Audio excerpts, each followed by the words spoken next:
All right, Chad, you good now? You happy that we went through this? I'm really happy. All right. I mean, I was happy before, but now I'm really happy. Well, that's all that we care about here. Can you go ahead and I'll get on with your question? I mean, if I could see video, you guys, oh my gosh, even better. Such a woman. Andy, where'd you get your start with the Brewers Association? Like, what's your history? How'd you get into this biz? So I'm going on 11 years with the Brewers Association officially. Nice. I was the intern that never ever wanted to leave, and the story behind that was I went to a state college. Now it's considered a university in downtown Denver called Metropolitan State College of Denver. Before every college and university had a fermentation studies program or a beer studies program, Metro State did. And it was called Beer and Spirits. And the first day of class, you basically were in a regular classroom and you learned how to make Kahlua mudslides. And I can remember people like looking in the window being like, what is going on? So that was fun. The second part of it was all beer. And they kicked us out of the classroom down to Coors Field, which is where, the Sandlot Brewery is, which, depending on, the history you understand of Blue Moon. That's where Blue Moon was created or whatever. And we got to have beer class with the brewmasters at Sandlot. If you passed their test, you got a ticket to the Great American Beer Festival.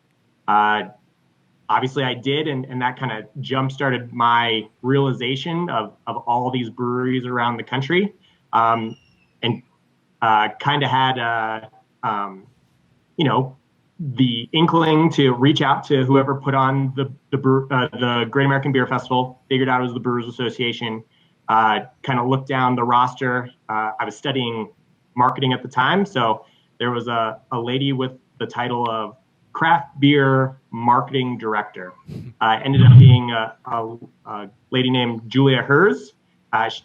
Just got a phone call with her. Nothing expected. She said, "Yeah, I'll give you 15 minutes on the phone. Give you some ideas of how to break into the business." She was fantastic. Hey, join your homebrew club. Reach out to distributors. That sort of stuff. She called back and said, "I'm working on this internship program.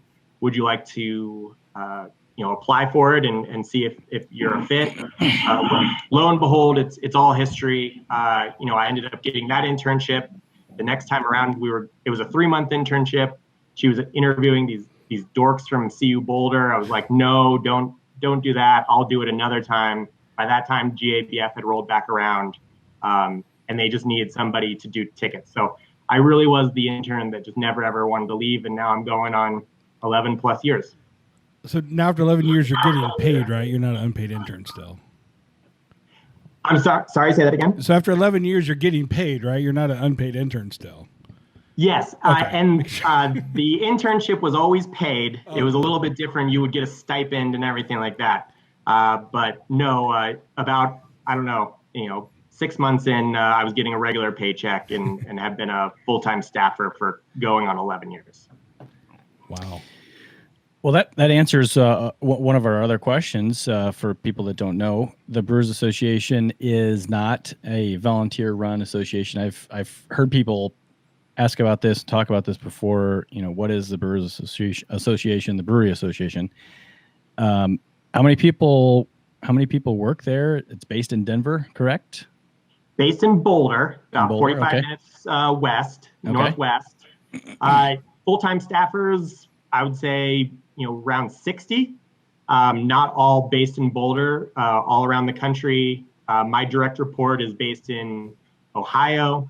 We have Texas. We have Raleigh, North Carolina, Montana, Idaho, DC. We do have a specific, kind of lobbying person there on staff. So all over the country, but mainly in Boulder. So how good is the beer scene out there in Boulder and Denver? I mean, I hear good things. I myself have not had a chance to, explore the breweries out there. I'm a Colorado kid.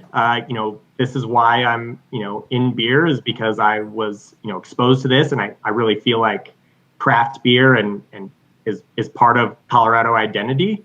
But it's also the Brewers Association. And like I said, it's unique that we're a national association.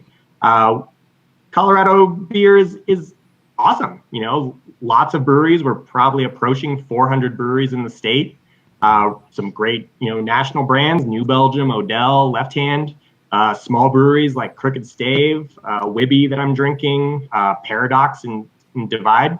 When you finally come, you're gonna have a plenty of options and a good time. Is that an area where the number of craft breweries is it growing? Has it reached kind of a point where it's plateaued? What's the growth like in Colorado? Do you know? I don't know specifically through a state. Nationally, we're at 7,400 breweries. Nationwide, that continues to grow. I think we, definitely anticipate, with the added competition and with that amount, we're definitely going to see more closings as well. Yeah. I think, this state this week has kind of, had a rash of notable closings. But we're still going to have probably, 1,000 openings maybe nationwide is what we anticipate. That's crazy to me. I don't know if I would have the cojones to open up a brewery right now.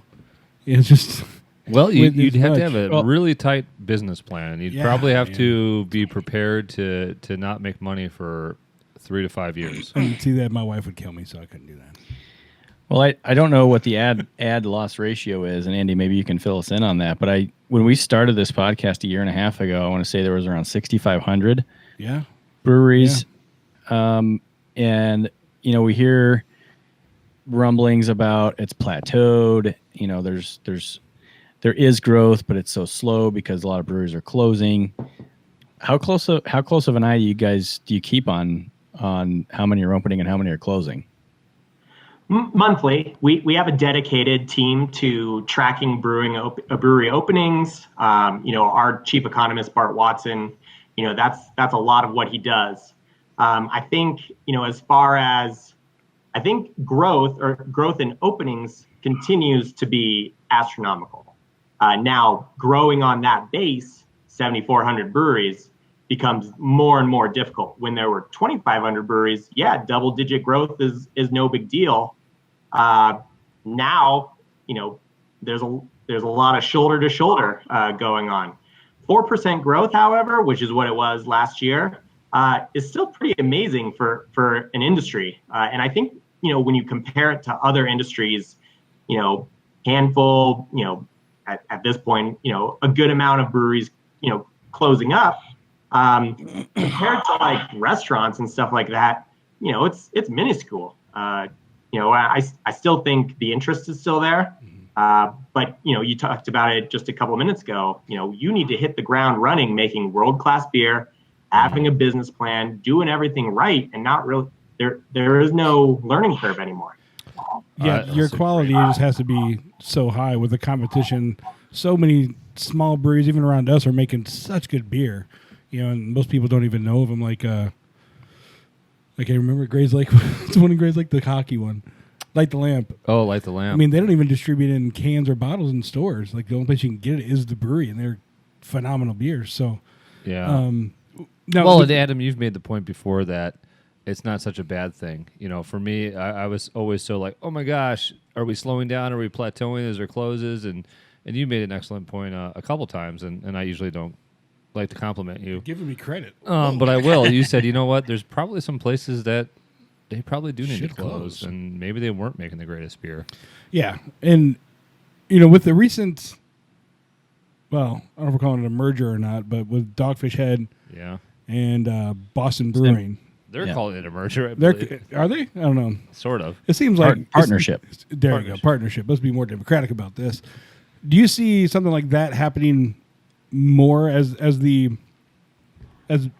craft beer grows and grows and grows and grows, and then you obviously have the ones failing and falling off? It only makes sense to me that those at the top who are still trying to get a bigger piece of the pie will end up merging or coming together to make even a bigger company or bigger brewery. It's like more small to mediums coming together, maybe. Yeah, instead of being like these smaller Will this breweries, be they're a going to have a trend. yeah. I mean, do you see this as being a trend, More regional or powerhouses? is it just kind of a we'll wait and see what happens here? Specifically around Dogfish and Boston beer. Well, mergers or whatever you want to call it, like that happening in I the think- craft beer I industry. think brewers are going to have to figure out, how they're going to, it's interesting. I was at a conference, I think last summer, and Sam spoke, and he referred to being a mid-size, called Dogfish a mid-size, but, top 50 brewery, smack dab in between the world's largest multinational brewers and 7,000 tiny little breweries, Yeah. that are on every street corner. And he characterized it as the shiny jaws of death. Good thing. He always puts on a great spin and everything. But it was obvious even last year that those regional breweries are going to feel the pinch of this. They're getting attacked from both sides, and to do a deal like that, I think makes a lot of sense. And yeah, we probably will. We're seeing it with what is it? Victory, 6 Points, and Southern Tier. We're seeing it with Canarchy.